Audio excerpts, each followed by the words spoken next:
Imagine building America's fastest burger system, putting your own last name above the door, creating a machine that changed food forever, then watching someone else turn it into an empire. That is the real McDonald's story.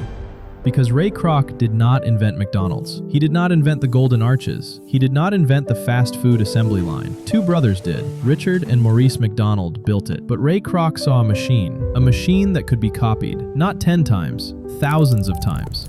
But before the empire, there was one small restaurant. San Bernardino, California. Dick and Mac McDonald opened a drive-in called McDonald's Barbecue. Huge menu, car hops, customers eating in cars, dozens of items, slow service, total kitchen chaos. Then the brothers noticed something important. Most customers were not ordering everything. They were buying burgers, fries, and milkshakes. That was it. So Dick and Mac made a decision that sounded completely insane. They shut down their own restaurant for months. They removed most of the menu, got rid of car hops, and cut down the choices. In 1948, they reopened with a new system, a tiny menu, 15-cent hamburgers, fries, drinks, milkshakes, no waiting around, just speed. But this was not simply a smaller menu. This was an assembly line. Every employee had one job. One person cooked patties, one added toppings, one handled fries, one served customers. Every burger was made the same way, every time. Fast, cheap, predictable. And America loved it.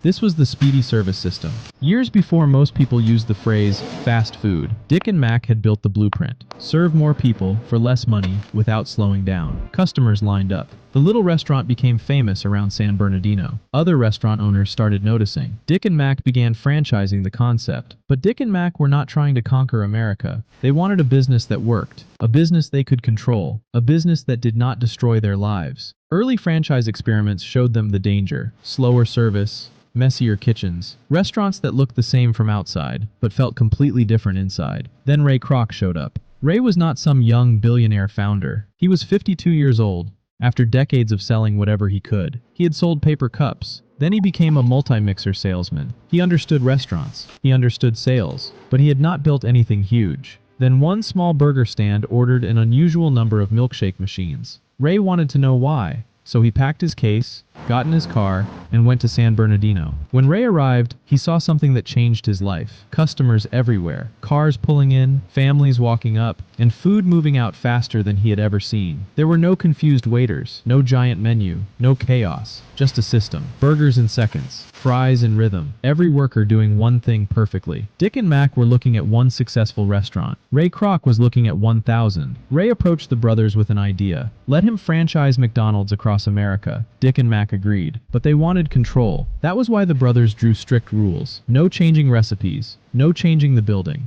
no slowing the service, no lowering quality. Every detail had to match. Ray became their franchise agent, and in 1955, he opened his first McDonald's in Des Plaines, Illinois, a new restaurant, built to repeat the system exactly. The first day was not some Hollywood explosion. The restaurant made a few $100s, but Ray did not care. He was not focused on one day. He was focused on repetition. Could this exact restaurant exist in another city? Could the fries taste the same? Could the burger look the same? Could every kitchen work the same way? Ray believed the answer was yes. Locations began opening. Each followed the same rules, the same kitchen, the same meals, the same promise: fast, clean, predictable. But as McDonald's grew, the brothers and Ray wanted different things. The brothers wanted caution. Ray wanted speed. The brothers wanted perfection. Ray wanted expansion. But Ray had another problem. Restaurants were opening, but he was not making enough money. The business was growing, but the cash was thin. Expansion itself was expensive. Then Ray's team found the real secret. It was not just burgers. It was land.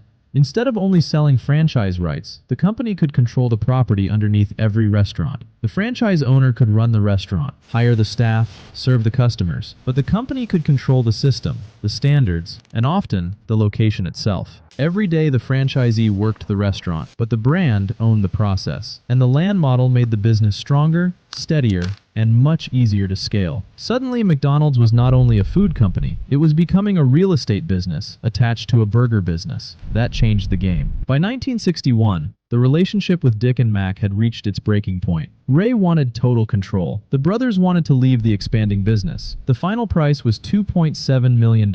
At the time, it was a huge number, enough for the brothers to walk away wealthy, and the rights to McDonald's changed hands. But the ending was not clean. The brothers still had their original San Bernardino restaurant, but they no longer had the right to use the McDonald's name, their own last name. The original place was renamed the Big M. Ray opened a new McDonald's nearby. The empire moved forward. The original operation stood still and eventually closed. The brothers created the system. They created the restaurant. But history often remembers the person who scaled an idea, not the person who had it first. Building something brilliant is one skill. Owning it is another. Scaling it is another.